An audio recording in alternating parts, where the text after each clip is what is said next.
而家中國市場內卷嘅情況非常之嚴重，各行各業都面臨一個好激烈嘅競爭，同埋不斷提高嘅門檻。面對咁嘅市場環境，我哋有冇一個突破口呢？其實有嘅，解決內卷嘅問題，關鍵係在於乜嘢呢？創新同埋轉型。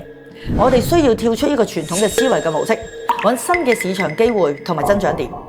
比如可以考慮將產品推向於國際市場咧，擴展更加廣闊嘅發展空間。產品出海唔單止可以解決到內卷嘅問題，更加能夠將企業帶來咗無比尋常嘅發展機會，仲能夠提升咗品牌嘅國際影響力添，亦都係一個好好嘅選擇嚟嘅。對於市場嘅選擇，我哋就建議係去加拿大同澳大利亞，因為加拿大同澳大利亞對於中國產品嘅要求亦都非常之渴求，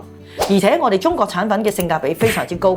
而且我哋嘅產品亦都有創新嘅能力，係一個好大嘅優勢，可以贏到當地市場嘅消費者嘅青睞。除此之外，加拿大同澳大利亞嘅貿易政策相對係比較友好嘅，能夠為咗中國嘅企業提供好優良嘅投資環境。中國市場固然重要啦，但係全球市場先至係我哋長遠嘅目標。更重要嘅就係呢兩個國家嘅市場潛力非常之巨大，能夠為到中國嘅企業提供好廣闊嘅發展空間。喺全球化嘅浪潮入邊，中國企業只要係積極參與，先至唔會被市場淘汰。咁樣，各位老闆，你會唔會有興趣將你嘅產品出海呢？